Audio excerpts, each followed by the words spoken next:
Ahora sí. ¿Listo? ¿Están viendo la presentación?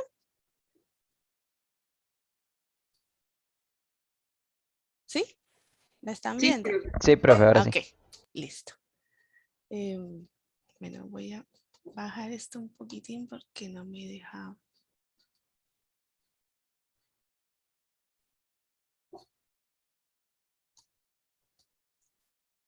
Listo. Ustedes están viendo todo, ¿cierto? Sí, profe, acabamos de pasar a Mafalda. A, Ma- a Mafalda, no, este es un Mafalda la quita. Ah, sí, sí, sí. Aquí está Mafalda. Es que antes tenía aquí en este muñeco tenía Mafalda, pero para que no me quedara muy repetido, me lo quité. Bueno, chicos, pero en la clase pasada más o menos iniciamos esta parte de tributación y las preguntas generadoras que tenemos para esta presentación y parte de lo que vimos en la clase pasada son las siguientes. Tratar de diferenciar cuál es la diferencia entre equidad y eficiencia desde el punto de vista del gasto público, cuáles son los principios de la equidad fiscal, en qué consiste la pérdida de eficiencia generada por un impuesto, cuál es la diferencia entre la base imponible y el tipo impositivo, cómo afecta un impuesto mis ahorros, en qué consisten los impuestos progresivos, regresivos y proporcionales, que es equivalente a un impuesto plano, cómo se estima el impuesto marginal y el impuesto promedio, cómo ha sido la evolución de la carga tributaria en nuestro país, cuáles son los tipos de impuestos que hay y cómo ha cambiado la carga tributaria en Costa Rica comparado con otros países. Bueno, cuando hablábamos, por ejemplo, de la diferencia entre equidad y eficiencia, nosotros, bueno, casi todas las clases anteriores nos hemos centrado mucho si el mercado es eficiente, si no lo es, y que esto se define por la interacción de la oferta y la demanda, y que algunas veces esto no se da, porque se definen precios máximos o precios mínimos, y esto afecta pues la cantidad que, que las personas que quieren comprar y no es posible porque la oferta no, así por las disposiciones que elabora el gobierno, por ejemplo, cuando define cuotas para los taxistas o define un precio máximo o un precio mínimo, esa cantidad que se ofrece en el mercado es menor o es mayor dependiendo de la decisión de política y que a veces hay algunas actividades del consumo o de la producción que generan externalidades. Entonces, para corregir eso, pues se internaliza la externalidad a través de un impuesto o de un subsidio. Eso era lo que habíamos visto. Sin embargo, pues también es importante la equidad. Y a veces, pues para lograr equidad se sacrifica eficiencia o viceversa. Y tenemos dos principios de equidad fiscal. La idea, o sea, la idea del principio de equidad fiscal es que las personas que ganamos lo mismo, pues paguemos el mismo impuesto. Y las personas que ganan diferente, paguen un impuesto diferente. Básicamente, ese es el principio de equidad horizontal y de la equidad vertical. La horizontal es que todos los que ganamos lo mismo, paguemos el mismo impuesto. Y la vertical es que todos los que ganamos diferente, pues paguemos diferente impuesto. Y a veces se genera una pérdida de eficiencia por la presencia del impuesto, porque pues el productor al que en la medida que ese impuesto le cuesta más, pues se ve menos motivado a vender una mayor cantidad de productos si es que el impuesto lo afecta mucho. Y lo mismo el consumidor, si ese impuesto que como le encarece el producto que normalmente compra, entonces al encarecerse o al aumentar de precio, pues nos vemos menos motivados a comprar ese producto. Lo sustituimos, en la medida que sea posible sustituirlo, pues nos vamos y compramos otro. Entonces, bueno, básicamente ese era como un súper resumen de lo referente a lo que vimos en la clase pasada. Y estábamos en esta situación, pues, de que había políticas que aumentaban o reducían. Había un trade-off entre equidad y eficiencia. Y cada uno de lo que se decida hacer con la recaudación de los impuestos, pues así esto será más redistributivo O lo contrario, si usted, por ejemplo, le cobra a todos los ciudadanos un impuesto, eh, bien sea sobre la renta o sobre el consumo, y ese impuesto lo destina a pagar pensiones de lujo, pues esto no es muy equitativo, ¿no? Sin embargo, si usted recauda todos esos impuestos y los destina a ayudar a darle becas a los estudiantes de más bajos ingresos del país, pues esto sí tiene un impacto, ¿no? Tiene un impacto favorable eh, en la economía del país y en el desarrollo y en la productividad. Además, se supone que a los ricos no les gusta que haya pobres, entonces también esto sería como si fuera una externalidad positiva. En la medida que haya menos pobres, pues tenemos mejores compradores en el mercado, y que estos pobres pues sean más educados, pues también mejoramos el crecimiento económico del país, mejoramos el desarrollo, mejoramos la productividad y mejoramos el bienestar de la población. Entonces, todos nos favorecemos con la existencia de la equidad.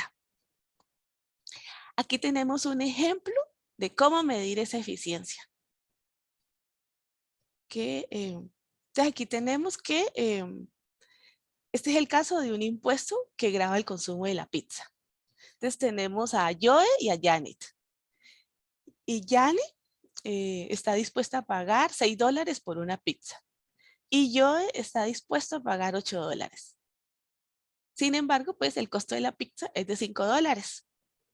Y como ya habíamos aprendido antes, el excedente del consumidor es lo que yo estoy dispuesta a pagar menos lo que yo realmente pago. O sea, la forma como yo valoro ese bien y lo que finalmente pago, la diferencia pues es el excedente del consumidor. Esto lo habíamos visto en una clase pasada. Ahora resulta que el gobierno decide grabar pues la pizza esta, y vamos a suponer que la oferta es perfectamente elástica, es decir, que es horizontal. Bueno, en la entrega final de estas diapositivas le voy a poner ahí la foto de una oferta perfectamente elástica. Es decir, que este impuesto recae únicamente sobre Joe y Yane. También habíamos aprendido en otra clase que ¿quién paga el impuesto? El impuesto lo pagaba el consumidor o el productor dependiendo de cuál era su elasticidad. Entre más inelástica, es decir, entre más vertical o más inclinada sea la curva, significa que yo no puedo ceder mi consumo. Por ejemplo, yo consumo pues la gasolina que necesita mi automóvil.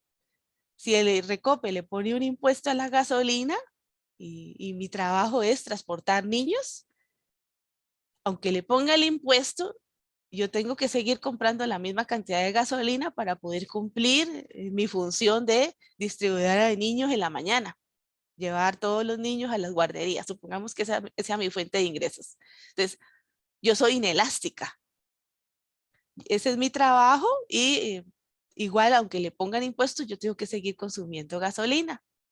Sin embargo, en este caso, el productor de pizzas es muy flexible, es perfectamente elástico. O sea, si no produce pizza, pues produce hamburguesas. Si no produce salchichas o si no produce, no sé, eh, ¿cómo se dice? Emparedados. O sea, él se puede pasar como le están poniendo impuesto a esto, pues me paso a otro.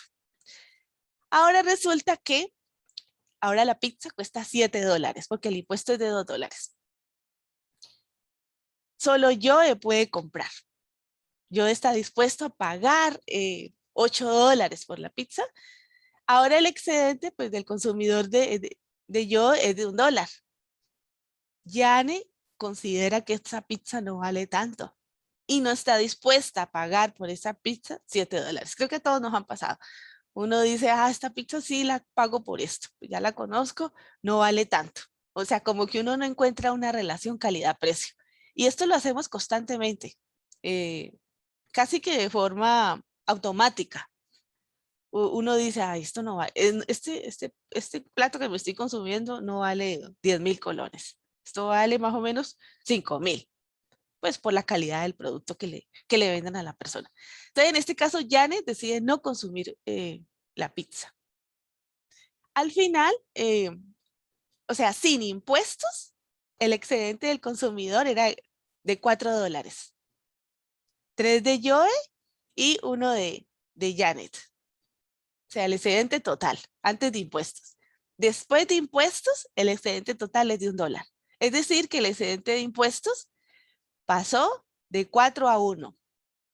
Hubo una disminución del excedente total. El gobierno recaudó sus impuestos. Recaudó los $2. Claro, para el gobierno hubiera sido ideal que ya no hubiera consumido, pero la decisión que tomó el gobierno de poner este impuesto cambió la conducta de Janet.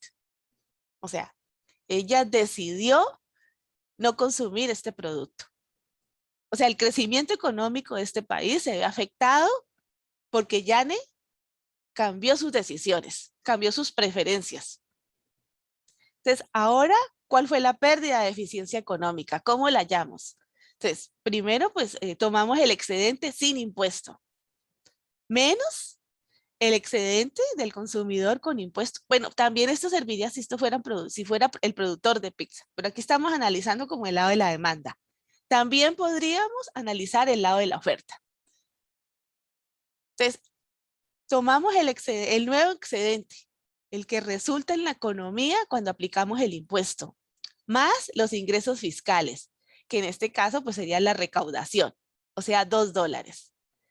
Entonces, la pérdida de eficiencia económica está definida por el excedente sin impuesto menos el excedente con impuesto más los ingresos fiscales y nos da una pérdida de eficiencia económica de $1, que es justo lo que ya lo que Yane decidió, se perdió porque Yane no decidió comer pizza. Es el excedente de Yane, mire. Porque la existencia de este impuesto cambió las decisiones de los agentes económicos. ¿Hay alguien que no haya entendido esta estimación? Profe, es que lo que no entiendo es que antes de los impuestos, Ujú. porque ahí hay un 4 si el gobierno no hubiera ganado nada, si no hubiera cobrado los impuestos, digamos. Ah, no, es que este es el excedente del consumidor. Este es el excedente del consumidor, no del gobierno. Antes de impuestos, mire que yo estaba dispuesto a pagar $8, pero pagó 5 por esa pizza. Y el excedente que le quedó a Joe fue de $3. Y Yane, que estaba dispuesta a pagar $6 por esa pizza, pagó 5. Antes de impuestos, tanto Joe como Yane comían la pizza. Y el excedente del consumidor era de $4 antes de impuestos. No sé si correspondí tu pregunta. El Sí, impuesto, listo. aquí Gracias. aquí el ingreso fiscal es 0. El gobierno no recaudó nada antes de impuestos. Después de impuestos, aquí solo Joe come pizza. Porque Janet dice, no, esa pizza no vale eso. Esta pizza no vale $7. Y ella lo máximo que pagaba por esa pizza era $6. Entonces, esa es una forma de verlo. La otra es que los ingresos de Janet son solo de $6. Y aunque quisiera pizza, no, no lo decide, no puede. Sus ingresos no le alcanzan. Esa es otra forma de verlo. La otra es que simplemente ella decide no comerlo porque considera que esa pizza no vale. Profe, Sí, te escucho. ese de recaudación del gobierno después de impuestos, ese 2 ¿de dónde sale? El Ah, 2. porque el gobierno aplica un impuesto de a mí de que la pizza aquí costa, bueno, vamos a hacer ese ajuste para que, aquí en el cuadro para que sea más explícito. Ay, Dios, ¿y ahorita cómo le hago? No me deja salir. Bueno, ya. Me gusta la observación que hizo el compañero. Aquí le vamos a poner 5 más 2 igual a 7. Y lo vamos a hacer más explícito este cuadro. El costo de la pizza más el impuesto. Ahora yo creo que queda un poco más claro este cuadro. ¿Sí? ¿Queda más claro para el compañero que me hizo la observación?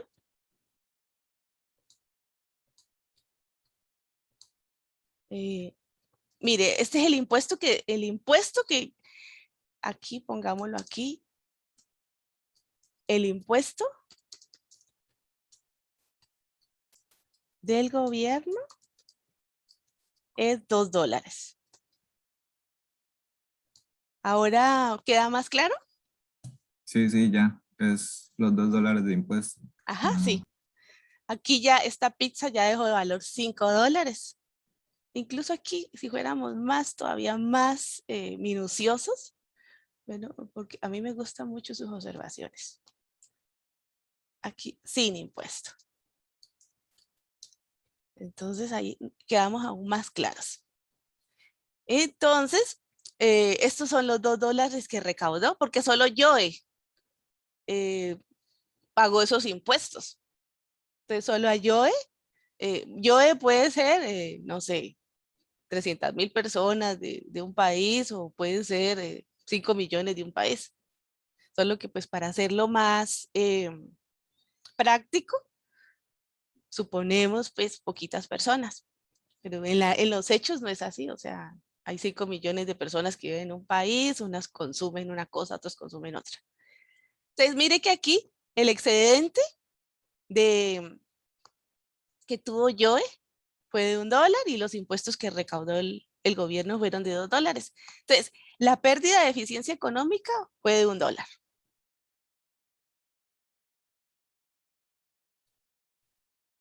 ¿Hay alguien que tenga duda con esto? Porque yo les voy a poner en el ejercicio del quiz del sábado a estimar esto. Y en el parcial también. Entonces, bueno, van a hacer cositas así pequeñas como esta. Bueno, no va a hacer pizza, sino hamburguesa o chorizo, lo que. La idea es que yo les diga a ustedes, bueno, se le va a dar 4 opciones.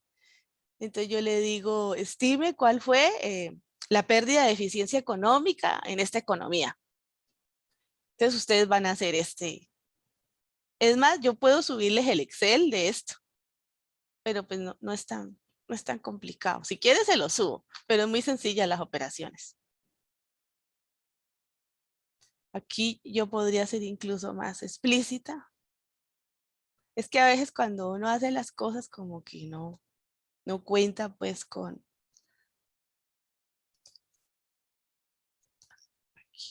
6 menos 5 igual a 1. Ahora sí queda más claro todavía. ¿Hay alguien que no haya comprendido esto? Todo bien. Ahora, ahora, ¿qué pasa si el gobierno decide grabar nuestros ahorros? Por ejemplo, si ustedes abren un certificado de depósito a término, usted va allí al Banco Nacional y dice, mire, yo tengo estos 100,000 colones y quiero ponerlos a término a 3 años, a 6 meses, 1 año. Entonces, ella le da varias opciones a usted. Dice, mire, esta es variable, usted gana más, pero tiene un riesgo. Si la tasa se comporta de tal modo, pues usted puede disminuir sus ganancias. Esta, en cambio, es más baja, pero usted tiene de fijo, usted se va a ganar esto porque no está sujeto, es una tasa fija, usted no va a tener variabilidad, no está expuesto al comportamiento de la tasa de política monetaria o a la tasa internacional. Entonces, usted escoge, ¿quiere seguridad y poquitos rendimientos? Tanto. Digamos que seguridad y pocos rendimientos, 1.5. Y quiere un poquito de riesgo, entonces le ofrece 4.5. Y usted escoge, me gusta esto, me gusta, usted toma la decisión. Ella le ofrece las alternativas y usted decide. Aquí se trata de una persona que, bueno, ella quiere ahorrar $1,000 y ya tomó la decisión de que por 25 años no lo va a tocar. Perdón, es una persona de 25 años que planea ahorrar $1,000 y por 40 años no los va a tocar. O sea, allí dice, estos $1000 no los quiero tocar hasta que me jubile. Los voy a dejar ahí. Y bueno, entonces la persona, esto digamos que nos dan, trabajamos en un lugar y ahí nos pagan un dinero o hacemos una consultoría y uno toma la decisión, esto quiero guardarlo para mi vejez. Entonces va allí al banco, los guarda hasta que se jubile a los 65 años. Han pasado 40, la persona tiene 25. Entonces vamos a hacer la estimación con impuestos y sin impuestos. Ella puede guardar esos $1000 o él puede guardar esos $1000. Entonces lo que hallamos aquí es el valor final. Usted tiene actualmente $1000. Ese es su valor presente. Los $1000 que se ganó haciendo una consultoría. Y usted los va a guardar hasta que usted tenga 65 años. Usted no los va a tocar. Entonces el valor final es igual al valor presente por 1 más I. Y es la tasa de interés que le dice la persona ahí donde usted le va a guardar, el rendimiento que le promete a usted el banco. Si usted toma estos 1000 por 1 más 0.08 y lo eleva a 40. Esto lo hacen con el exponencial de la calculadora. O si ustedes lo están haciendo en Excel, ustedes buscan allí insertar funciones. Y en insertar funciones hay una que dice valor futuro. Yo les voy a poner aquí, bueno, ahorita no contemplé eso porque se me acaba de ocurrir. Les voy a poner los pasos uno a uno para que ustedes lo hagan en Excel. Ya si ustedes tienen calculadora financiera, pues lo hacen más fácil. Solamente es, usted busca una X que tiene un símbolo, un cuadrito blanquito arriba, que es como la potencia a la que usted quiere elevar el número. Y entonces, cuando usted hace esto, usted, ya sea si lo hace en Excel, pues busca valor futuro. Y le mete los datos, 1000, el 0.08 y los años. Y le da $21,000 con 720. Si el gobierno le cobra impuestos, o sea, la cuarta parte de los intereses ganados cada año, entonces la tasa de interés pues se le reduce al 6%, porque le tiene que pagar 2% de impuestos al gobierno por el rendimiento anual. Con impuestos, esos $1000 en 40 años se convierten en 10,290. Mire lo que lo afectó a usted, 2% de impuestos sobre esos ahorros. Es significativo, ¿no? O sea, prácticamente, aunque era muy sutil, o sea, era un 2%, se le redujeron sus ahorros al 50%. Bueno, esto lo hice más que todo para que ustedes tengan una perspectiva para analizar. ¿Hay alguien que no tenga claro esto?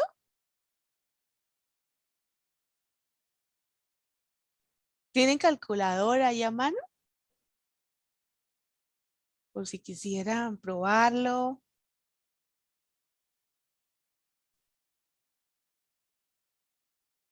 ¿Les parece difícil esta estimación? No. Ok, Cristina. ¿Alguien que le parezca complicado? ¿Nadie le parece difícil? No, profe. Ok. ¿Ustedes creen que lo pudieran hacer en el quiz? O sea, mi recomendación es que ustedes con un papel y lápiz y una calculadora hagan esta misma estimación. Entonces, si yo les doy, por ejemplo, aquí $2,000 y una tasa de interés, por ejemplo, del 5%.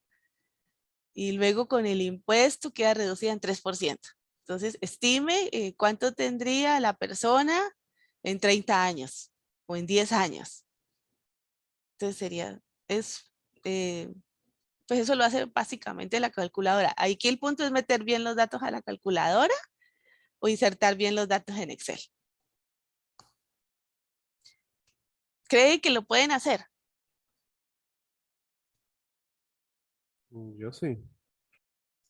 Bueno, si alguien tuviera alguna duda, por favor me manda un mensaje, nos reunimos y podemos hacer la estimación. Siguiente. Ahora vamos a estimar una tasa impositiva marginal y una tasa promedio. Entonces vamos a suponer que el gobierno graba con impuesto los primeros $50,000. Los graba con un impuesto, o sea, si usted gana menos de $50,000, usted tiene que pagar un impuesto del 20%. Si usted gana más de $50,000 al año, usted tiene que pagar un impuesto del 50% sobre el ingreso superior a 50,000. Y esta tasa impositiva marginal es la que se usa en Costa Rica. Es la que les cobran a ustedes o les van a cobrar a ustedes cuando estén en el mercado laboral. Por eso me pareció prudente explicarla. Del 50% sobre todo ingreso superior.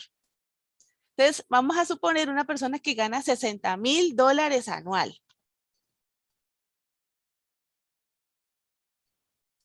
Esta persona gana $5,000 mensuales. Entonces, miren, esta es la regla impositiva.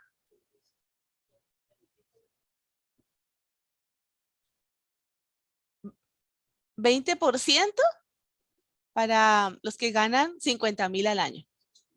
Y y los que ganan más de 50,000, pues tienen que pagar 50%. Entonces, cuando aplicamos, pues le aplicamos este 20% a 50,000, nos da $10,000. La base imponible, o sea, la base sobre la cual usted aplica el impuesto, mire que esta persona gana 60,000.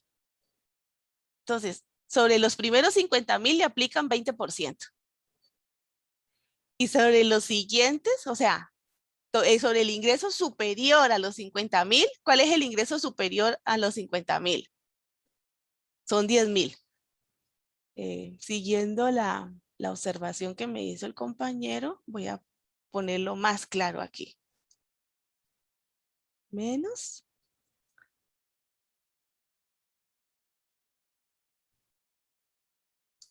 Para que tengan claro de dónde salió ese 10,000.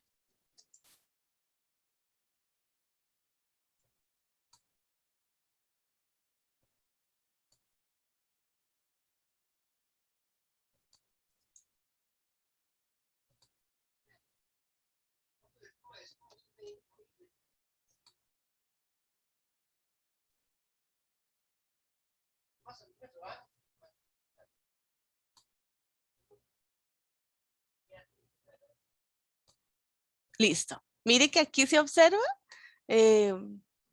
los 10,000 sobre los cuales se le aplicaría el 50%.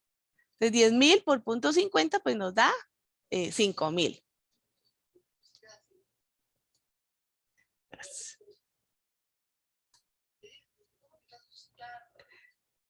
Entonces, lo que paga de impuesto en total serían 15,000. Entonces, si vamos a estimar el impuesto promedio que esta persona paga al gobierno, sumamos el impuesto total dividido entre el ingreso total que la persona gana. O sea, 15,000, que es 10,000 más 5,000, dividido entre los 60,000 que gana anual. Entonces, total, en promedio, el impuesto promedio que esta persona paga al gobierno sería 25%. La tasa marginal, pues, está compuesta por, se le dice que es marginal porque es sobre el impuesto extra que paga por la unidad monetaria adicional de ingreso. En este caso, la unidad monetaria adicional de ingreso, pues, es de $10,000.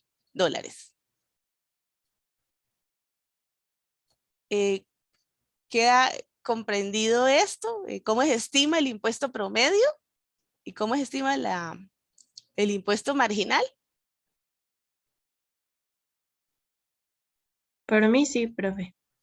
¿Hay alguien que tenga una duda sobre esto? ¿Usted cree que lo pueden estimar para el quiz?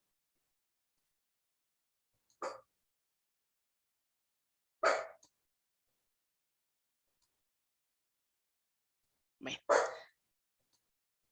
no sé, ¿quieren que les haga alguna cosa más clara o que les especifique algo más de este cuadro?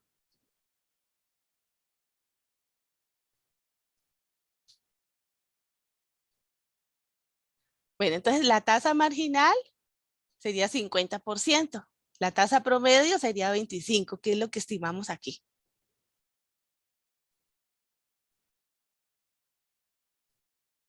Muy bien. Aquí les iba a pedir que hicieran esta estimación. Cada uno lo hace, me hace el favor, y me lo dicen cuánto les dio.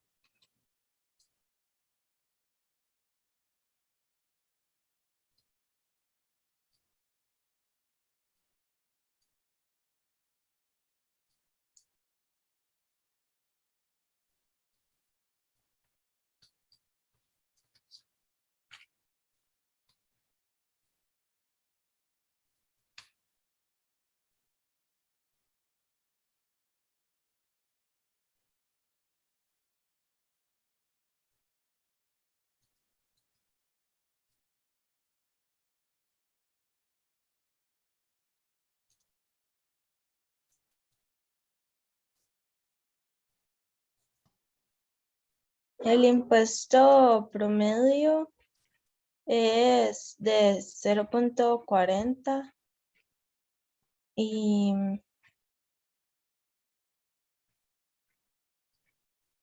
eso es un 40.55%, creo, no sé. Ujú. ¿Los demás compañeros les dio? ¿Cuánto les dio la estimación de la aplicación del 25% sobre los primeros 50,000?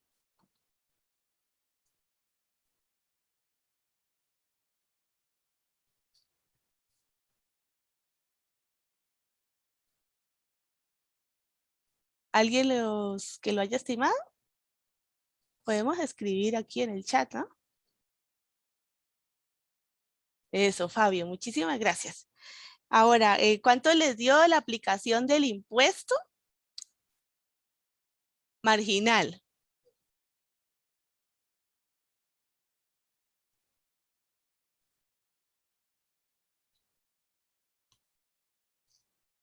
Miremos aquí el chat. Excelente, Fabio, muy bien. Entonces, la aplicación el impuesto promedio sería la sumatoria de 12,500 más 24,000, que nos daría 36,500 dividido entre 90,000. Y ahí sí obtenemos la tasa que creo que nos dijo Cristina, de 40.55%.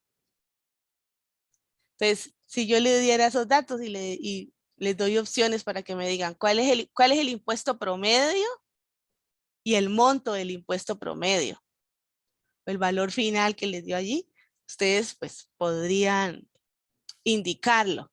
O sea, yo les podría preguntar, bien sea el total del impuesto que paga el individuo o la tasa o el impuesto promedio. Yo les puedo preguntar por el monto total de impuesto que paga la persona. O les puedo preguntar el impuesto promedio. Entonces, aquí tendríamos varias. Ahí lo importante es como identificar o puedo preguntarles cuál es la base imponible para pagar el impuesto marginal. Entonces, básicamente, pues restarle al monto de ingresos totales, restarle los primeros 50,000. Entonces, ahí lo interesante sería pues que ustedes identificaran bien la base imponible para aplicar el impuesto marginal y para aplicar el impuesto eh, inicial y deducir el impuesto promedio.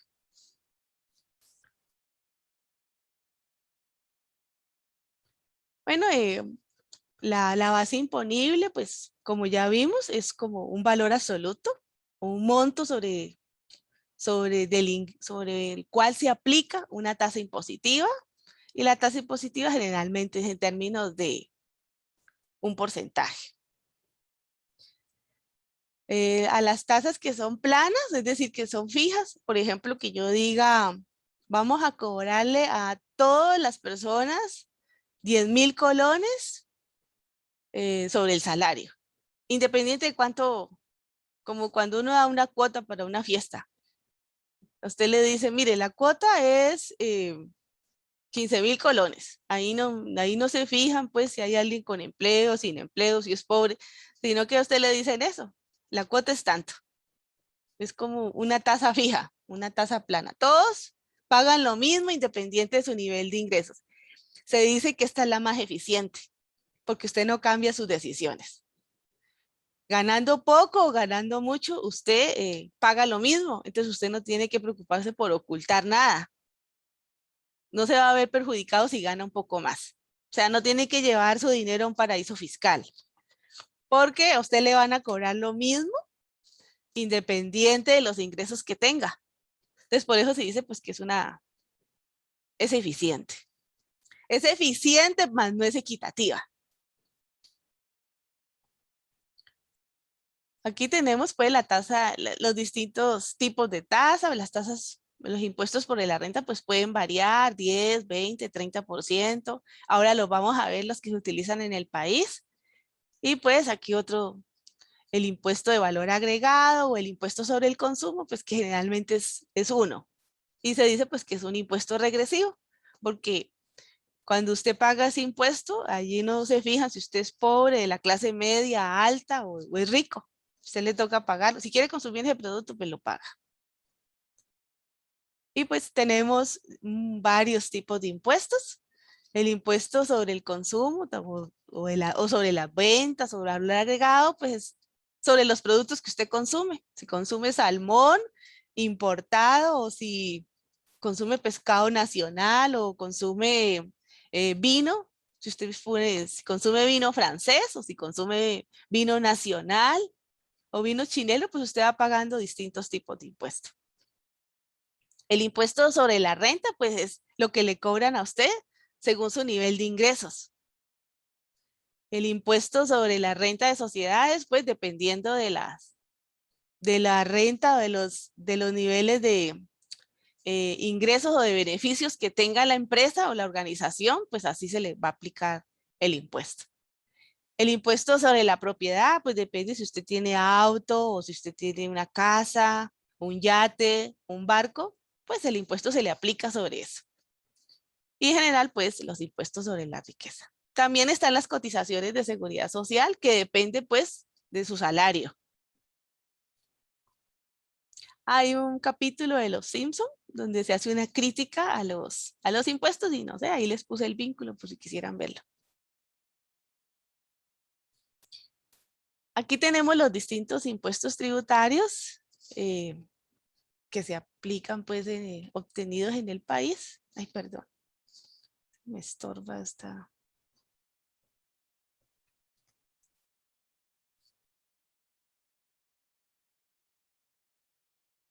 Bueno, aquí observamos que el impuesto sobre la renta pues nos genera un 38% de los ingresos tributarios del país para el año 2020. El impuesto sobre el valor agregado le genera al país ingresos tributarios por 37.4. Los combustibles un 10%. Entonces, si yo les preguntara cuáles son los ingresos tributarios que le generan más ingresos al país, entonces ustedes deberían poder identificar cuáles son. Están los impuestos sobre importaciones, sobre otros. Aquí, como este es tan pequeñito, este de acá, yo hice este gráfico, que ustedes lo puedan observar mejor. Mira, aquí tenemos lo que hace referencia, por ejemplo, a otros indirectos, a las exportaciones y a las importaciones, que es este tan pequeñito de 0.1%, que está agrupado en lo que corresponde a esta zona gris.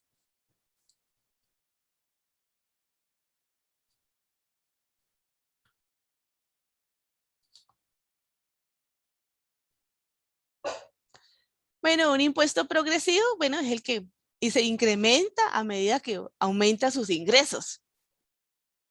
Entonces, quien tiene más ingresos, pues paga más. Y los regresivos, pues es que más bien a medida que aumenta sus ingresos, a usted le cobra menos impuesto. Y los proporcionales es donde todos pagamos lo mismo, independiente de nuestro nivel de ingresos. O también se le llama tasa plana o un impuesto plano. Profe, Ajá, te escucho. disculpe, viera que yo creo que incluso aquí ya hemos tocado la expresión de que el rico pague como rico y el pobre como pobre. Viera que a mí Ajá. esta expresión siempre me ha confundido mucho porque al menos no logro comprender exactamente cómo es que va. Cuando uno dice que el rico pague como rico, es que eh, el rico paga un porcentaje de impuestos mayor o que todos pagamos un 10% y el rico paga más impuestos porque sus productos son más caros, entonces el 10% de 1 millón es mucho más que el 10% de 100.000 colones. ¿Y a eso se refiere la expresión? ¿O si es como que directamente que el rico pague un impuesto más alto? O Yo creo ahora que que menciona este tipo de impuestos. No sé, yo, es que me confunde. está bonita la expresión. No, se refiere a que sea un impuesto progresivo. Es decir, que a medida que aumenta sus ingresos, usted está en capacidad de pagar un poco más. Entonces usted paga más en términos del valor porcentual y en términos absolutos. Aunque no siempre ha sido así, ¿no? Eh, esto en Estados Unidos pues ha tenido, por ejemplo, varios tipos de modificaciones. Antes de Ronald Reagan, los impuestos eran progresivos y había mayor equidad en el país.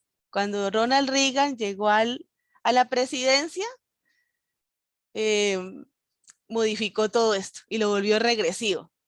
Él decía, la justificación era que los ricos podían invertir, crear empresa, crear empleo, entonces que no se le debería cobrar tantos impuestos. Bueno, además de que pues él era rico.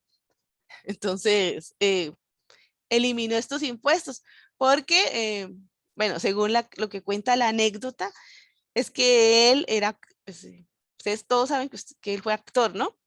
Entonces, había tantos impuestos que a veces a él, cuando usted le cobra muchos impuestos a la gente sobre los ingresos, sale mejor no trabajar o descansar. Entonces, lo que hacía él es que cuando él hacía muchas películas o más de 3 películas, lo que iba a ganar en realidad se lo pagaba era el gobierno, entonces no le quedaba pues un beneficio para él. Entonces él definía la cantidad de contratos no con base en la capacidad que él tenía como actor o los contratos que le ofrecían, sino eh, para no tener una base imponible tan alta, porque al final trabajar más lo hacía más bien que tuviera menos ingresos. Entonces él no quería pues, que esto siguiera. Y entonces él volvió regresivo todo esto, le disminuyó los impuestos a los ricos. Luego cuando llegó Barack Obama, lo que hizo fue lo contrario, lo volvió progresivo.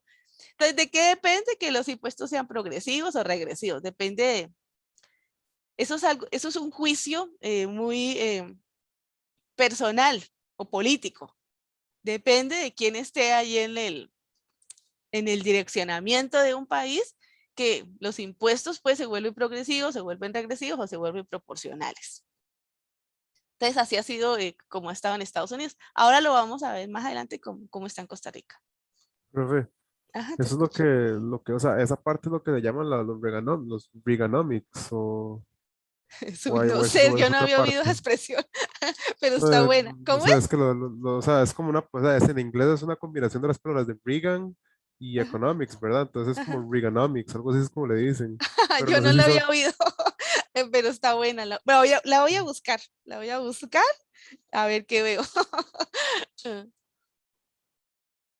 Pero sí, o sea, probablemente se refiera a eso, que como él cambió todo, bueno, y después de que Reagan llegó ahí, se disminuyó. Antes había más equidad. Entonces, digamos que hubo mayor eficiencia fiscal. Acuérdese que los impuestos distorsionan. la eficiencia, como acabamos de ver con las decisiones de Yane y Joy. Hubo mayor eficiencia en el mercado, sin embargo, eso provocó mayor concentración del ingreso. Aumentó pues el índice de Gini y hubo menos equidad en el país.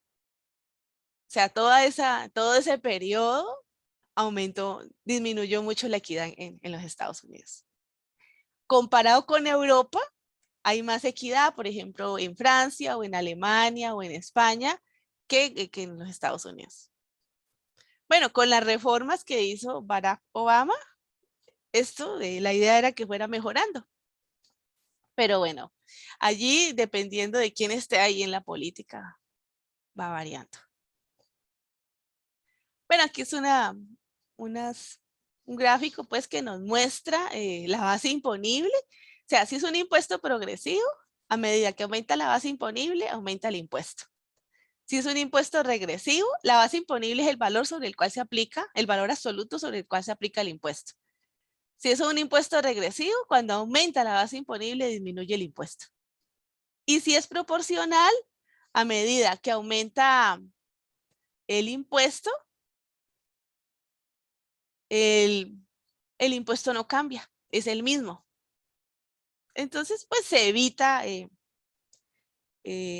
el problema de que la gente se lleve los recursos para otro país o los destine para otra actividad.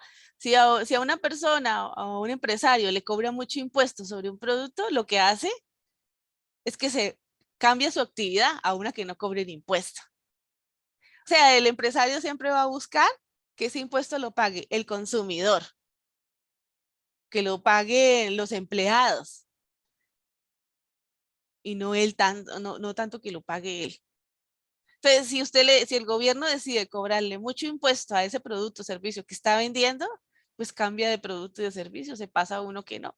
O en el peor de los casos, se va a otro país donde no le cobren impuestos. Entonces, allá hay una fuga de capital y una pérdida de empleo para el país. Entonces, al final, el incremento de todos estos impuestos, con el fin de recaudar un mayor ingreso fiscal, puede generar más eficiencias que van más allá de que un consumidor cambie el producto, lo sustituya por otro. También puede hacer que el empresario cambie de país.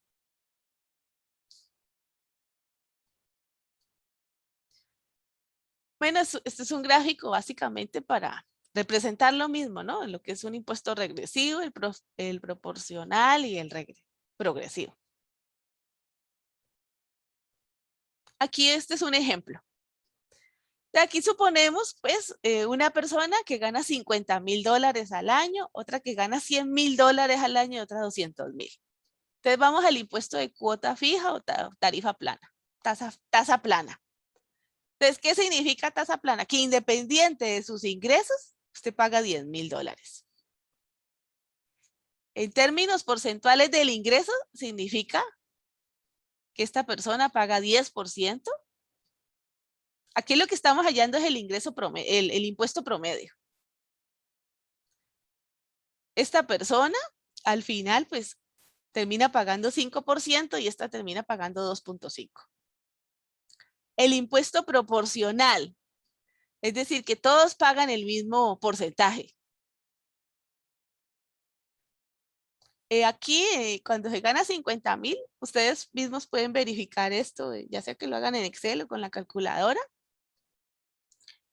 El que paga 100,000, pues termina pagando 25,000 y luego paga 50,000. El regresivo significa que a medida que aumenta sus ingresos, disminuye el impuesto.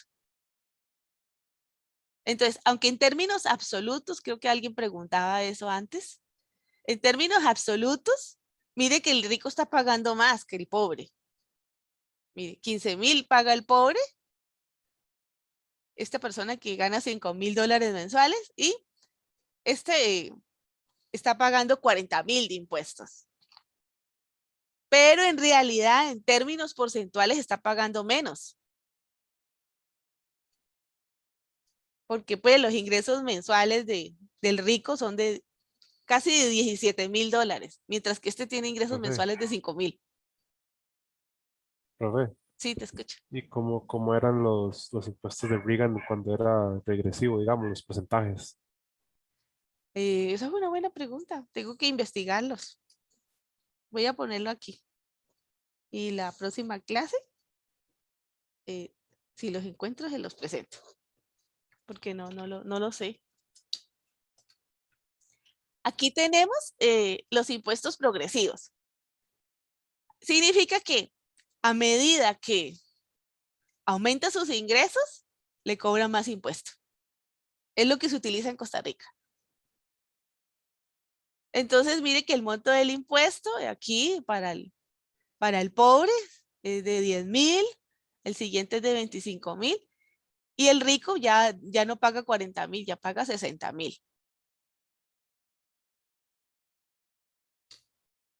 Bueno, ese es un ejemplo cuantitativo de los mismos impuestos. Ahora, ¿qué pasa con la curva de Lorenz cuando el impuesto es regresivo?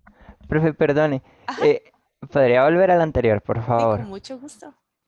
Eh, Vea, es que aquí es lo que me confunde. Es que no sé, yo claramente estoy muy lejos de ser rico, pero va a sonar como que lo defiendo esa postura. Pero es que la cuestión es que me confunde. O sea, no Ajá, es como poco justo, por así decirlo, ajá, que al final los impuestos es para pagar los bienes que me ofrece el país o el gobierno en sí. ajá, Y si yo estoy recibiendo, si pues, yo pusiera que yo soy rico y ajá, estoy sí. recibiendo exactamente los mismos bienes que una persona pobre, ¿por qué yo tengo que pagar más? O sea, tal vez suene mal, Sí, pero es no, que no, no no, sé, me confunde. usted tiene razón. A ver, supongamos vos sos Sergio, ¿cierto? Ay, perdón que no me equivoqué. Correcto, profe, sí, sí. Sí, sí, yo a veces con las voces soy fatal. Mira, Sergio, supongamos, Sergio, que vos fuiste una persona que se preocupó por estudiar. O sea, que usted en vez de irse de fiesta los fines de semana, usted se puso a leer un libro de economía. Y a lo largo de su vida, usted también le gustó tanto el estudio que usted hizo 2 carreras.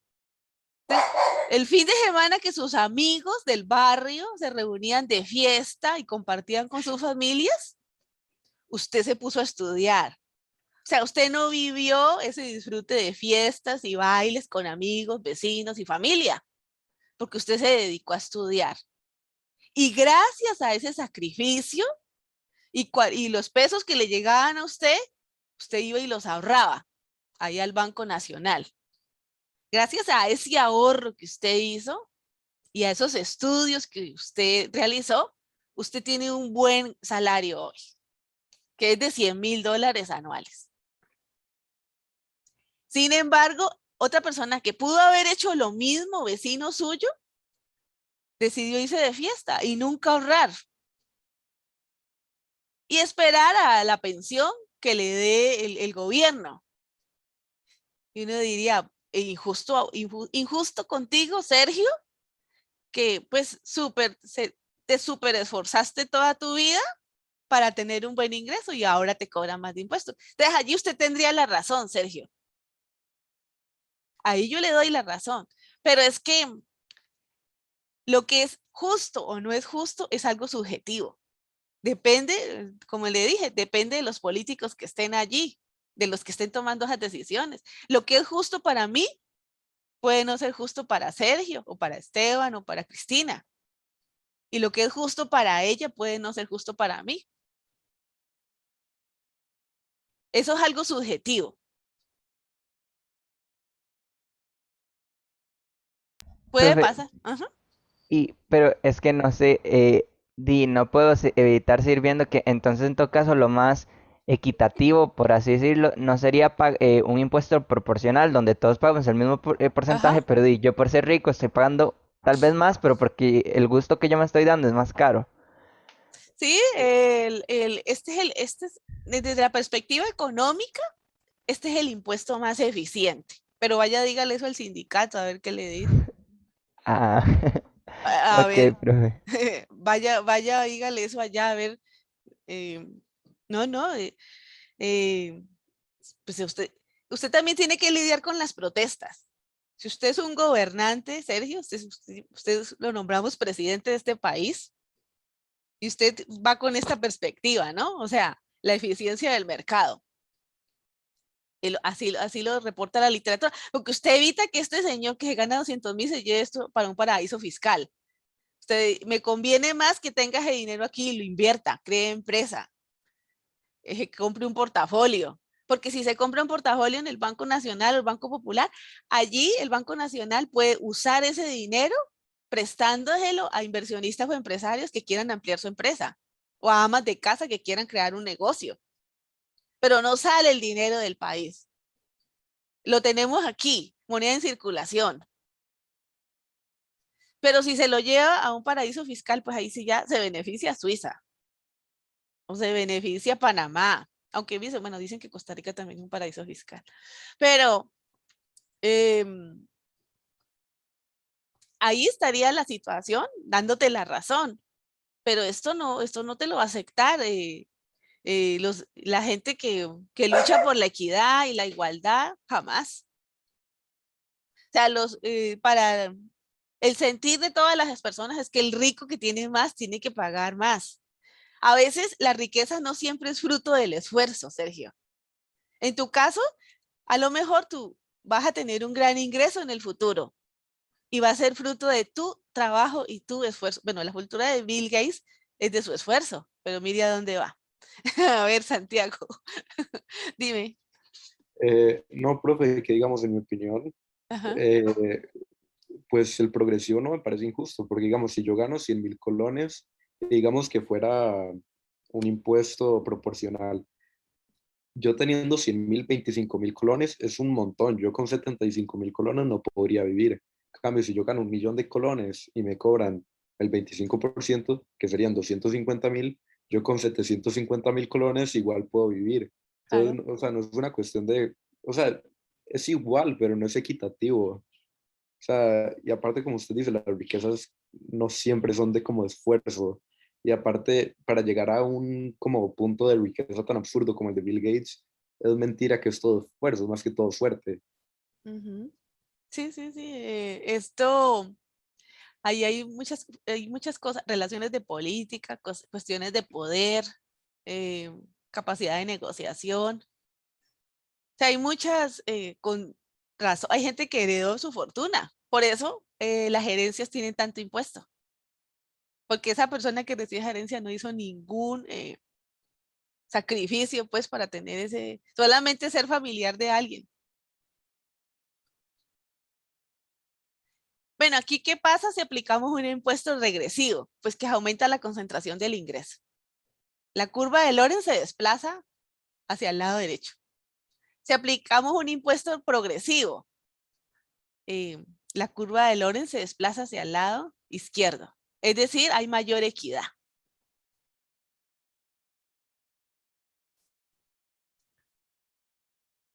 Aquí tenemos la escala de el cambio de impuesto de renta a salarios y pensiones. Antes del 2018, las personas que ganaban menos de 799.000 no pagaban impuesto.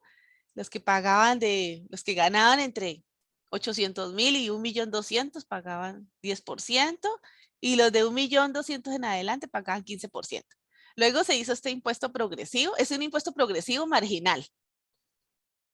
Es decir, los que ganan menos de 800.000 no pagan impuestos, los que van de 800.000, bueno, es que yo digo esta cifra redondeada porque es más fácil me agiliza más la expresión. Entre 199.000 y 1.199.000 pagan 10%, de 1.199.000 a 2.103.000 pagan 5%, los que ganan más de 2.103.000 hasta 4.205.000 pagan 20%, pero es sobre este excedente, ¿no? Tal como lo hicimos anteriormente, el impuesto marginal. O sea, se resta esta diferencia y a la diferencia es que se le paga 20%. O sea, si una persona ganaría 4.205.000, pues entonces se le va estimando por marginalmente lo que pagaría pues de impuesto. Ahora, bueno, aquí lo que planteaba pues el el presidente, pues como tanto desempleo y tantas necesidades que tenía el país por la COVID-19, pues obligó a que se hiciera transferencias a las familias. ¿Y de dónde sacamos ese dinero para transferencias? Pues de lo que se ha recaudado o de lo que se cobre en impuestos. Entonces se creó unas tasas de impuestos temporales sobre la renta a los estratos más altos de ingresos para poder hacer este financiamiento. Y bueno, eso es una, digamos que es una medida temporal. Aquí la sobretasa que se propuso al impuesto sobre la renta. Esto fue lo que se propuso, sin embargo, estas cosas no se aplicaron, no se llevaron a cabo, no se pudo lograr la negociación. Era el impuesto actual y el impuesto nuevo que se quería. Y el porcentaje, pues, que se esperaba que fuera el pagado, pero al final, pues, esto no llegó a ningún término. Bueno, le estoy acelerando porque está, para poder alcanzar a ver porque ya no tenemos clase. La próxima clase que tengamos ya va a ser para el nuevo tema. Entonces, bueno, y esto ya lo habíamos comentado, que la política fiscal puede ser progresiva o regresiva y por el tipo de impuesto que le apliquemos a los agentes económicos y por la forma como utilicemos eso que recaudamos. Si es lo que se recauda, se invierte en sectores sociales como educación, salud, creación de hospitales, creación de escuelas, financiamiento de estudiantes pobres o de pobreza extrema, pues esto es progresivo. Es una política fiscal que nos beneficia a todos, porque a los ricos no les gusta que haya pobres. Y a los que somos pobres tampoco nos gusta ser pobres. Entonces, todos felices. Sería regresivo si toda esa recaudación de impuestos se destina a pagar las pensiones de lujo. Porque allí, ¿quién se beneficia? Solo un grupo pequeño de personas.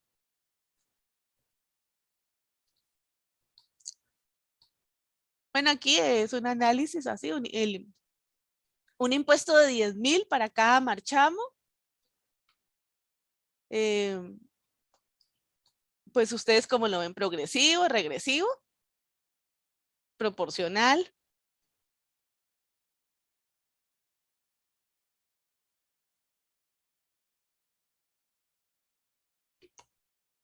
O sea que es igual para todos. Como el mismo monto, ¿no?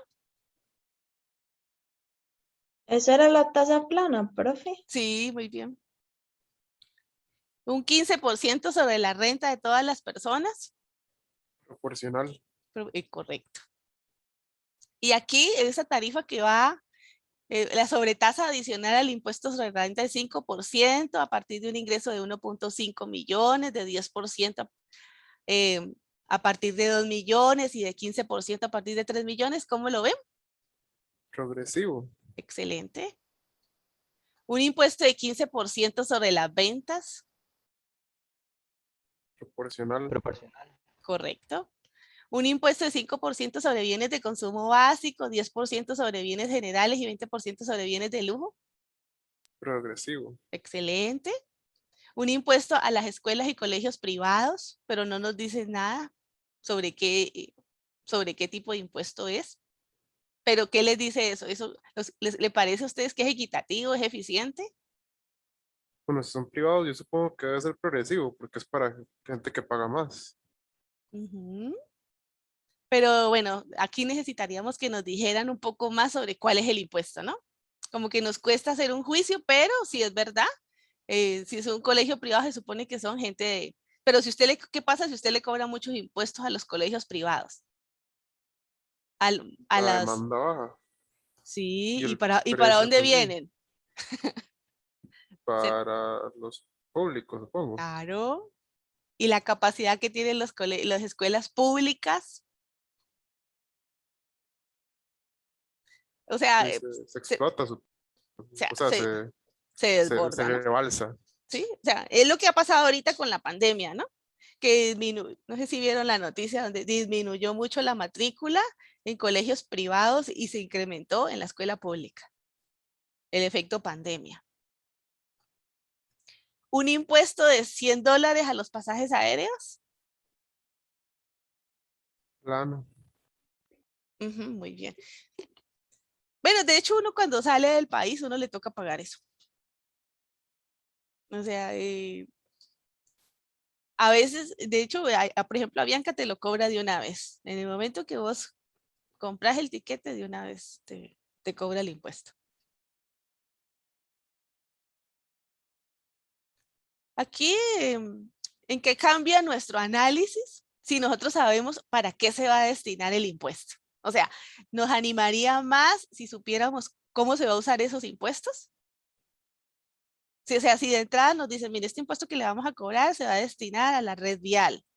O con este impuesto que le vamos a cobrar a usted, le vamos a hacer unas canchas a la gente más rica de este país. ¿Usted cree que cambiaría nuestro análisis? Si nos dieran Bastante, ¿no? Sí, claro. Sería más transparencia, ¿no? Que nos digan cómo se va a usar esos recursos y que efectivamente sea así.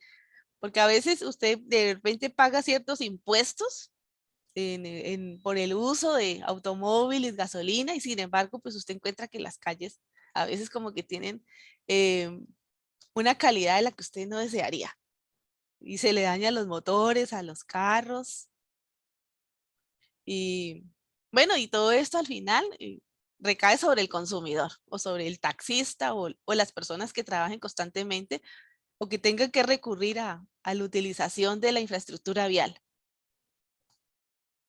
Aquí este es como un análisis referente a cómo ha sido la carga tributaria como porcentaje del PIB.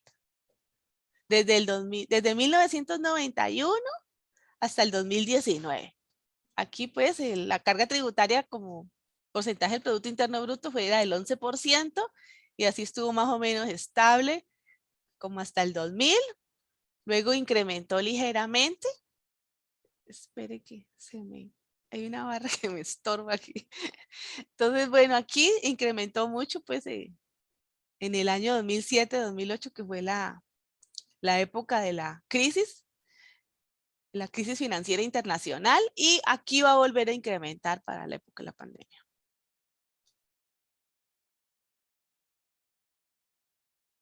Este es cómo está Costa Rica comparado con otros países de Centroamérica. La carga tributaria de los gobiernos durante estos periodos. Aquí tenemos que Costa Rica, mire cómo ha sido la evolución. Más o menos estable. El Salvador sí ha incrementado. El más claro nos muestra el 2021.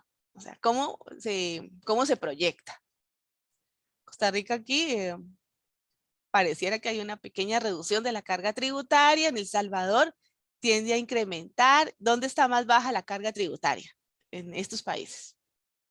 ¿Dónde la observan? En Panamá. Sí, cierto, es una economía más competitiva. Es más eficiente, o sea que hay mayor eficiencia en los mercados. Entre más, ¿dónde está peor la situación? En El Salvador, yo creo. Sí, en Salvador. Sí, es. Y bueno, aquí tiende a esa línea, pues también Nicaragua. Entonces, con respecto al promedio regional, estamos por debajo. Costa Rica está entre 12%, el promedio regional está al 13.6%.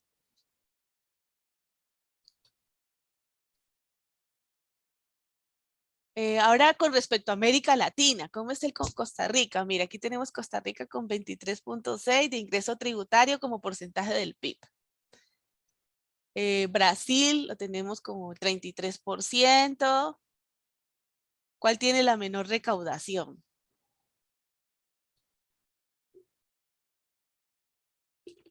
En términos del ingreso tributario como porcentaje del Producto Interno Bruto.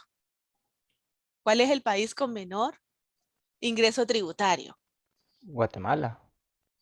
¿O no? Excelente. Bueno, ese tipo de preguntas son las que les podría salir en los quizzes, ¿no? mencione los 3 países con menor ingreso tributario o mencione los 3 países con mayor ingreso tributario para que lo tengan en cuenta.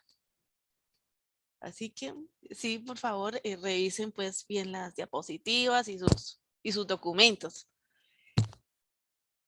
Bueno, aquí tenemos comparando Costa Rica con los miembros de la OECD y algunos países latinoamericanos. Entonces tenemos que Costa Rica, pues la carga tributaria es de 23.6, México es de 16.1 y estamos por debajo de la OECD. Y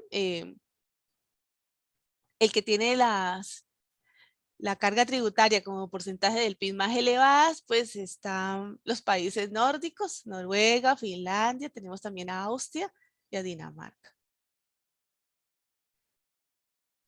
Porcentaje del PIB destinado a cada tipo de impuesto de gasto social. Mire, aquí, ¿a dónde se van nuestros impuestos? Ay, perdón. ¿A dónde se van nuestros impuestos? Salud, tenemos 6.65%. Lo mayor se va pues en educación y protección social.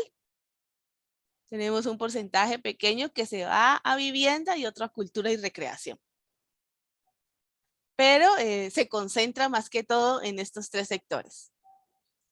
Salud, educación y protección social. ¿Cómo se distribuye la inversión social pública en Costa Rica? Esto está el 2016, no tenemos datos más actualizados. Entonces tenemos que, en el caso de la protección social, hay un porcentaje importante que se va a la gente más rica. ¿Por qué? Porque a veces la gente más rica es la que está ubicada, pues se puede permitir tener prestaciones sociales, pensión para vejez, está ubicada, por ejemplo, en el sector público o en empresas. Entonces puede pagar, tiene derecho o paga una caja costarricense de seguridad social. Allí usted lo obligan a que tengan un pago de seguro para vejez. Bueno, y existen una serie de deducciones que a usted le hacen cuando usted es miembro o forma parte del sector público. Y la otra parte que en el caso de la gente más pobre, aquí lo que observamos es que la educación, pues la inversión social en el caso de la gente más pobre, pues aquí se dedica sobre todo al sector educativo. La inversión se destina más que todo al sector educativo y también en el sector salud. Ya para cosas de cultura y recreación y protección social o vivienda del territorio, está así más o menos equitativo, 19% para los ricos y 20.9% para los más pobres. Y en términos de cultura y recreación, pues más que todo se beneficia pues los más ricos, porque generalmente los más pobres pues lo que dedican a recreación es muy bajo, porque la gente pobre pues la recreación pues a lo mejor la hacen sobre todo dentro del hogar. ¿Cómo ha sido el gasto social real per cápita durante el periodo 1991-2019? Mire que aquí el gasto social per cápita ha incrementado. En el 91 se destinaba alrededor de 196.087 colones. Y para el año 2019 llegó a 292.264 por persona, ¿no? Per cápita siempre es por persona. Estos son colones del 2012. Acuérdense, bueno, más adelante vamos a ver cómo se cambia el año base. Se le quita el efecto de los precios a una serie de tiempo. Eso se llama deflactar.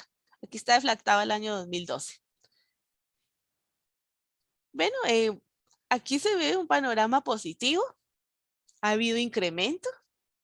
Y yo creo que para el 2021 o 2020 esto va a ser más alto por toda la ayuda que se brindó a la gente más pobre. El crecimiento pues es sistemático. Ahora, el gasto social como porcentaje del PIB también ha tenido un incremento sostenido. Aquí ustedes lo pueden observar, al 91 estaba en 14.9 y incrementó hasta 24.9. Bueno, estas son cosas positivas del país que de alguna forma se vieron reflejadas en el índice de pobreza multidimensional.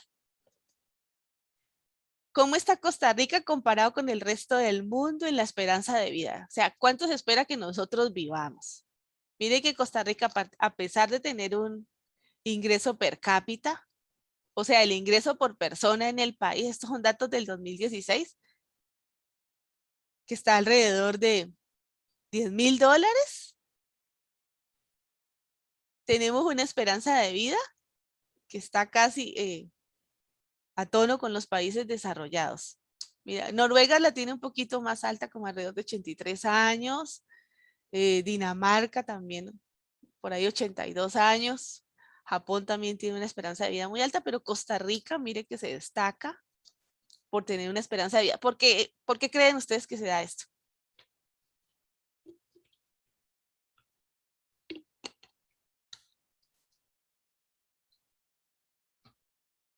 ¿Por qué cree que en Costa Rica la esperanza de vida, mire este ingreso per cápita tan bajo? ¿Por qué cree que se da eso? ¿Por qué tenemos una esperanza de vida tan alta? En lo que se invierte, porque se invierte en salud o no. Excelente, sí. Muy bien, Sergio. Bueno, aquí hay un compañero que nos hace un comentario. Vamos a mirar los comentarios. Salud, servicios sociales. Excelente, Oscar. Muy bueno su comentario. Claro. O sea, Costa Rica tiene una de las tasas de mortalidad más bajas en Latinoamérica. La más baja la tiene Cuba. Le sigue Costa Rica, también la tiene Uruguay. Tasa de mortalidad infantil, la tasa de maternidad son muy bajas. Esto contribuye, o sea, el niño no se muere pues ahí cuando está pequeño, o sea, alcanza a crecer y hasta los 80 años. Porque, por ejemplo, países como Haití, la tasa de mortalidad sigue siendo muy alta, bien sea por desnutrición o porque la madre no tiene las condiciones adecuadas para que pues, el niño llegue a feliz término. Costa Rica ha invertido mucho en salud. Costa Rica al desplazar todo ese gasto que, por ejemplo, tienen países como Nicaragua, Venezuela, Colombia, que lo destina, por ejemplo, al sostenimiento de un ejército y compra de armas, Costa Rica destina todo ese presupuesto a salud, educación, vivienda, sobre todo salud y educación. Hay en otros países, pues, que los medicamentos, pues, ni de chiste se los dan a usted gratuitos. Aquí, bueno, la gente se queja que siempre le dan ibuprofeno, que siempre le dan medicamentos, pero hay en otros países que no tienen esa opción. O sea, usted pertenece a la seguridad social, pero a usted le toca pagar un porcentaje. Y en otros que de plano no le dan nada. O sea, usted recibe la atención médica, pero usted mismo se compra sus medicamentos. O le dan un subsidio pesquero, que es muy bajo. Pero, Profe, ajá. perdón que le interrumpa. Lo de Cuba es porque supuestamente tienen un como servicio médico muy bueno, o como que hay muy buenos doctores, o eso es una falsa Sí, idea que he no, escuchado. eso es verdad. Oh. Es que ya la educación es gratuita. Entonces usted puede estudiar medicina. Hay gente que quisiera estudiar medicina en este país, pero no puede porque es una carrera muy cara. Allá es gratuita, entonces usted puede estudiar. O sea, usted puede encontrar, o sea, la gente es estudiada. Es pobre, pero es estudiada. O sea, el nivel educativo es muy alto. Si usted no le pone, si usted no le cuesta nada educarse, pues usted va a la universidad, ¿no? En Estados Unidos, por ejemplo, la educación es una barbaridad. Profe, Son muy caras. Sí, te escucho. Ah, pero el problema, y la medicina funciona muy, perdón que bueno, solo redondear una idea. Cuba ofrece médicos para España, para muchos países. Y la medicina está avanzada. Sí, te escucho. Sí, yo lo que iba a decir es que sí, los médicos cubanos son muy buenos. El problema de allá es que no tienen tanta tecnología como en otros países. Sí, Entonces ahí es donde a uno lo joden con, bueno, en cierta parte por la hora que de allá no hay tecnología, ya es con arréglesalas viendo a ver cómo, ¿verdad? sí, sí, sí, el bloqueo pues que ha hecho Estados Unidos y pues también le ha impedido eso, ¿no? Nosotros ya habíamos aprendido pues que la tecnología pues tiene un derrame de externalidad positiva muy favorable para toda la sociedad. Y, Profe, pero hay mucha gente que va a estudiar a Cuba medicina por el avance. Sí, te escucho, Sergio. profe, disculpe, no es por irme demasiado por las ramas y para no hacerlo perder el tiempo, pero ahora que menciona lo del bloqueo, Ajá, eh, así solo con la respuesta más corta que me para no extendernos. ¿Usted ajá. qué opina sobre la crisis cubana? ¿Qué es más como por yo digo supuesto porque no domino el tema, entonces no me puedo dar el gusto de afirmar algo, pero ¿qué es por el supuesto bloqueo o por el modelo económico que tienen ahí en plan Por las dos socialista? cosas. O sea, es un gobierno militar eh, y muchos cubanos pues no han podido regresar a ver su familia. Creo que Celia Cruz se murió sin poder ver otra vez su familia. La única forma era que su familia viajara pues a los Estados Unidos. Si a usted, mire, el comercio, esto es un principio, es uno de los principios de la economía. Cuando eh, si usted, Sergio, le tocara que producir todo lo que usted consume en su casa, ¿cuál sería la producción que usted tendría de hortalizas, de ropa, de computadores en su casa? Usted viviría casi que en una economía primitiva. Gracias al comercio, usted mejora sus condiciones de vida. Usted se especializa en lo que usted más sabe, Sergio. Supongamos que usted sea ingeniero. Entonces, usted se especializa en ingeniería, vende sus servicios como ingeniero y con el ingreso que usted gana, usted va y compra todo lo que usted necesita. Pero si usted tiene bloqueado el comercio y usted no se puede especializar en lo que usted sí sabe, entonces su calidad de vida baja mucho. Entonces, el bloqueo sí te afecta mucho. Si usted no tiene la posibilidad de intercambiar bienes y servicios a nivel internacional, esto te dificulta mucho el desarrollo de tu economía. Entonces, es resultado de ambas cosas. El comercio es fundamental para mejorar las condiciones de vida de un país, porque le permite especializarse en lo que más sabe y comprarlo para lo que no tiene ventaja comparativa o ventaja competitiva. Si su fuerte es el petróleo, vender petróleo, usted puede especializarse en eso y comprar las cosas que necesita. Claro, lo ideal es que le incorporemos tecnología al desarrollo de nuestra agroindustria, porque eso implica que yo tengo desarrollo capital humano y desarrollo capital productivo. Entonces desarrollo ambas cosas y tengo exportaciones que me generan mayores ingresos. Pero si estoy bloqueado, ¿cómo hago eso? Es una presión social muy fuerte. Ya, profe, quería escuchar. Es que no sé, sé que últimamente se volvió como, bueno, tal vez hace unos meses más como Ujú. un boom que todo el mundo está hablando de que ciertas partes dicen que la gente piensa que el bloqueo es como que literalmente hay militares estadounidenses bordeando la zona para que los cubanos no puedan hacer nada. Y repito, yo no sé cómo es verdaderamente, entonces Ujú. no sé qué mejor persona para decir si la economía de un país está mal o por una razón o por otra que alguien que sepa de economía, ¿sabe? Entonces me Sí, surgía sí, la duda. tiene que ser las dos cosas. Las dos cosas influyen, las decisiones de política que tenga el gobierno. O sea, como si usted no tiene acceso a Internet, mire cómo sería su vida sin Internet, Sergio.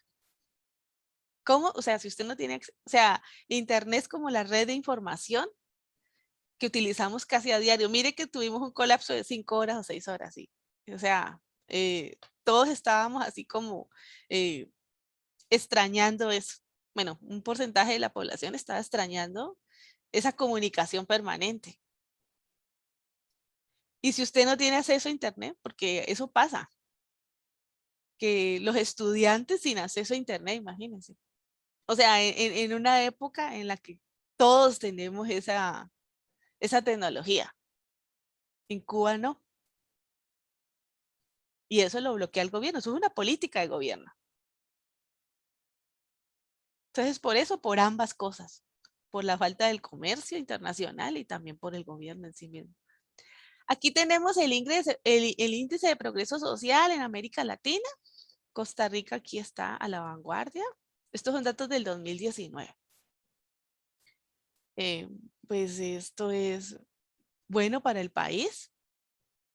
Vemos aquí el ingreso per cápita, que lo tenemos en $15,685. Es un promedio. La posición global de Costa Rica está en la número 34. Tenemos, mire Nicaragua dónde está. Y mire el ingreso per cápita de Nicaragua. El ingreso de un país determina mucho cuáles pueden ser a qué tiene acceso usted, ¿no? O sea, ¿qué vida me puedo permitir yo con un nivel de ingresos bajo o un nivel de ingresos alto? Aunque no todo es el ingreso, eso ya lo aprendimos, ¿no? Hay otras cosas que también son importantes.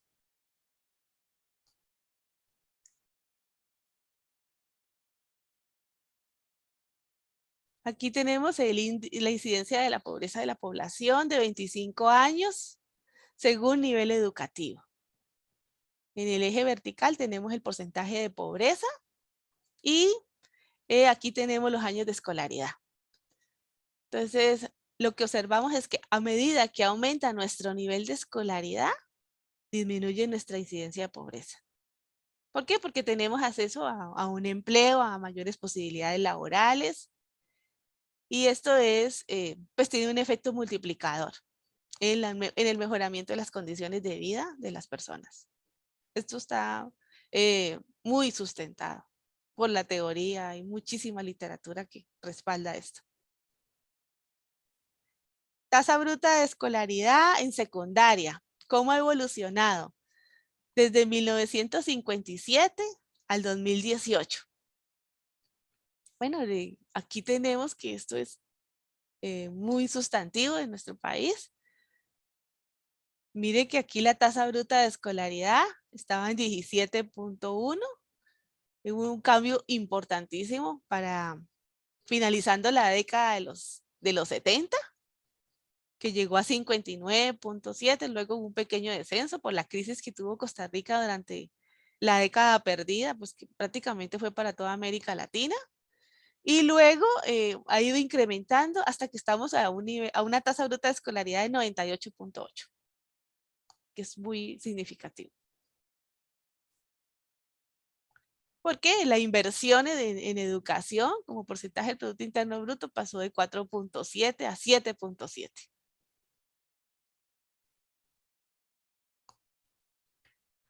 Actualmente tenemos aquí, pues que aquí tenemos la clasificación de la condición de actividad de los jóvenes entre 15 y 18 años.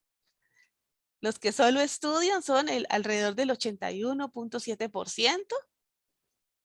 Mire que hay un incremento sustantivo de personas que solo se dedican a estudiar. Estas son personas entre 15 y 18 años.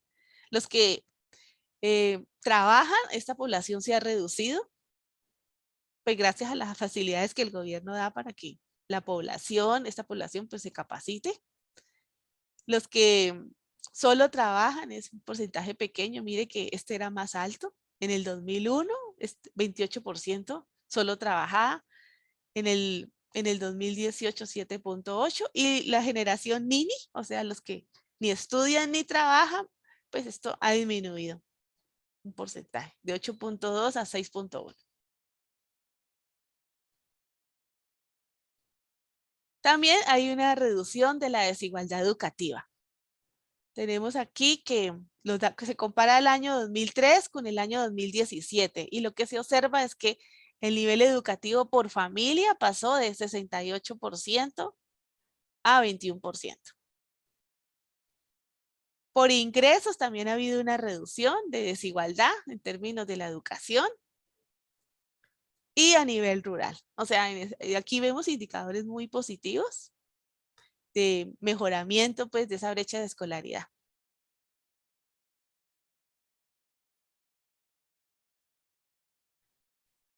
Y retomamos un gráfico que habíamos analizado anteriormente, que es la reducción de la pobreza multidimensional comparando el periodo 2010 y 2020. Aquí observamos pues que a nivel nacional esta reducción es significativa y en la zona urbana también se reduce sustancialmente, lo mismo que a nivel rural. Todo donde más se observa pues esta reducción es en la zona de Chorotega y en la Brunca. Pues debido a los grandes subsidios que son prioridad nacional por su condición de pobreza extrema, donde más se observa, donde más se dio el bono proteger. Aquí hay un documento que si ustedes quisieran pues ampliar el impacto que ha tenido la pandemia. Este documento es de la Comisión Económica para América Latina y nos dice pues que aumentó muchísimo el nivel de pobreza a nivel de Latinoamérica, generando mayor desigualdad y pues desempleo. Y estas eran algunas preguntas. Bueno, lo que pasa, muchachos, era que estaba tratando de crear mi cuestionario, pero no alcancé a desarrollarlo, pero quería dejarles estas preguntas planteadas como para que ustedes las analicen de cara a nuestro quiz, pues. Yo no, soy honesta, no alcancé a prepararlas así como lo he hecho las otras veces, porque tuve que elaborar el parcial de recuperación. Y pues eso había que elaborar 40 preguntas. Y eso siempre implica mucho trabajo. Pero estas serían pues algunas preguntas posibles que yo creo que las hemos ido contestando a lo largo de la presentación. Por ejemplo, ¿qué mide el Gini? ¿Quién recuerda qué mide el Gini?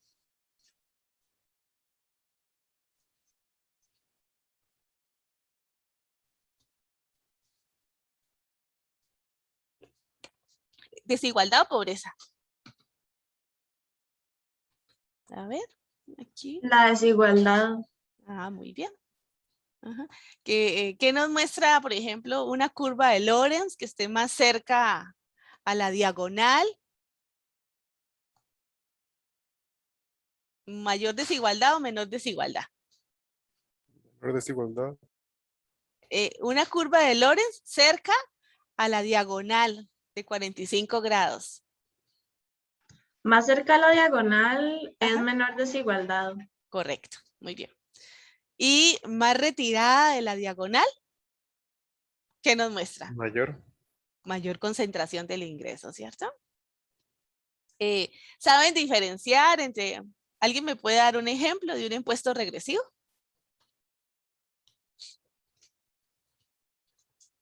Que el impuesto de renta sea menor para la gente que tiene un mayor, ¿cómo se llama? Salario. Ajá, por ejemplo, otra persona que me diga un ejemplo. Bueno, si usted quiere lo dice usted, pero si quiere otra persona participar. Hay un ejemplo que a ustedes les ocurra.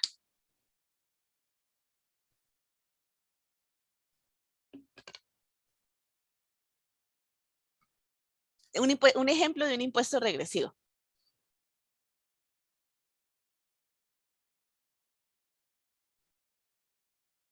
Lo que dijo, está bien, lo que dijo Sebastián o Esteban. Se me olvida.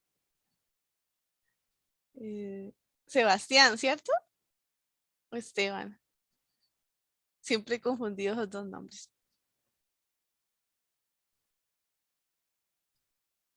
A ver, muchachos, un ejemplo. Ustedes pueden.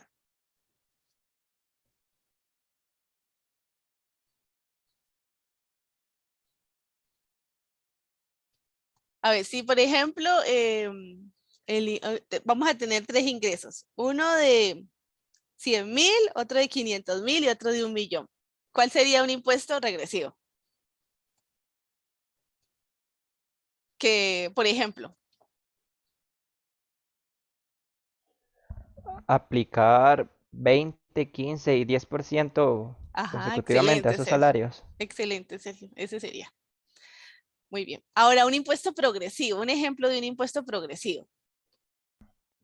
Sería pues lo contrario, que a 100.000 aplicamos 10%, a 500.000 15% y al millón el 20%. Es, muy bien. Y proporcional Que a todos le aplicamos un 20%. es. Bueno, pues, Sergio sí sabe la tarea. Em, bueno, ¿cuál fue el impacto de la pandemia por COVID-19 en Costa Rica? ¿Qué recuerdan ustedes de lo que hemos visto?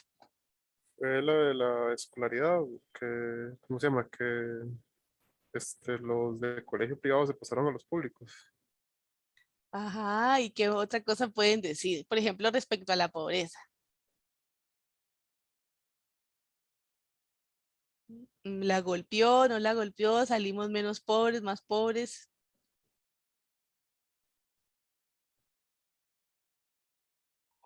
Era que había, no era que había aumentado la desigualdad, profe, o sea, salimos más pobres los. Desigualdad distinta a pobreza, ¿no, Sergio? Ah, o sea, ¿cómo? Ya me confundí.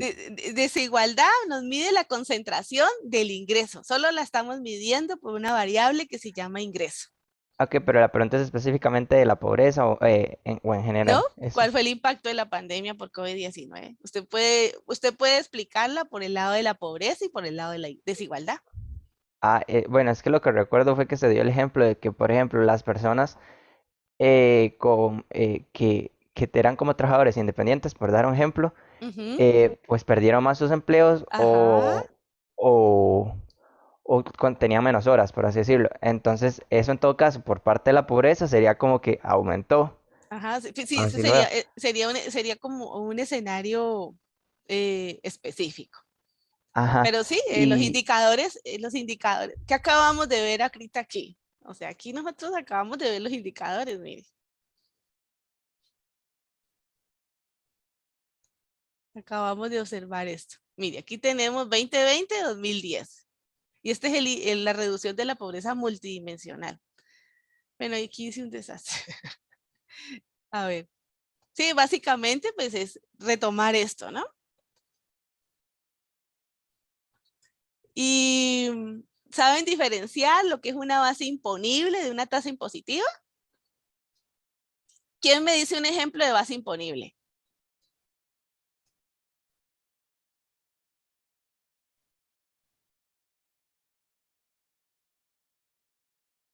Un ejemplo de base imponible y uno de tasa impositiva.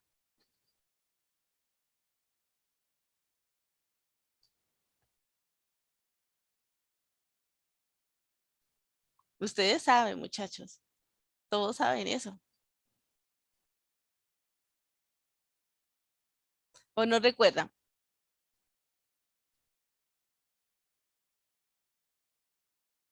Que es una base imponible.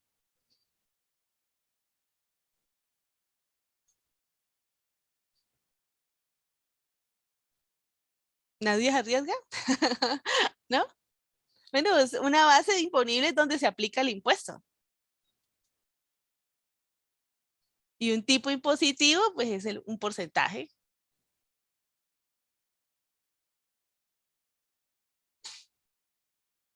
Bueno, ya, ¿cómo consideran un impuesto del 20% para todos los bienes? A ver. Ajá, muy bien, Oscar, excelente. Muchas gracias por su intervención. Eh, ¿Cómo consideran un impuesto del 20% para todos los bienes? ¿Le parece progresivo, regresivo, bueno, malo?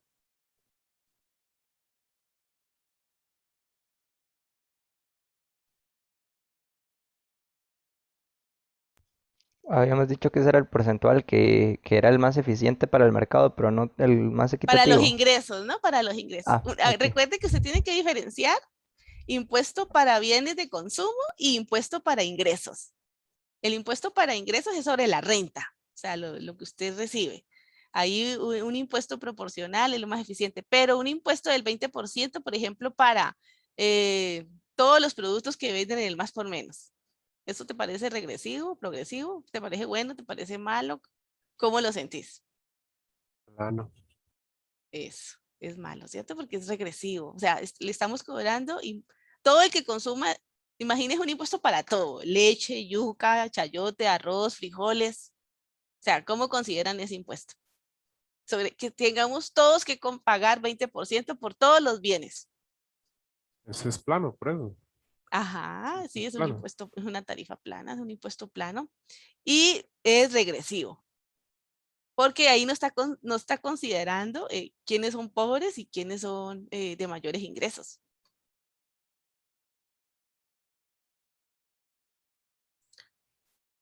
Bueno, chicos, eso sería pues todo lo que veríamos y tener en cuenta que, bueno, las preguntas irían como en esta línea y hacer, por ejemplo, una estimación de lo que era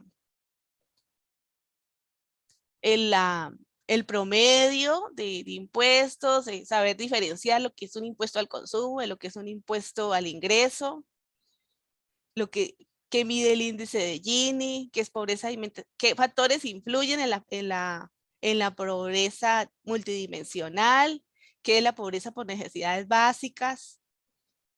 Bueno, eso sería. Cualquier duda que tengan, pues con mucho gusto, yo estoy para atenderlos. Recuerden que nosotros tenemos un espacio para preguntas los viernes de 10 a 12.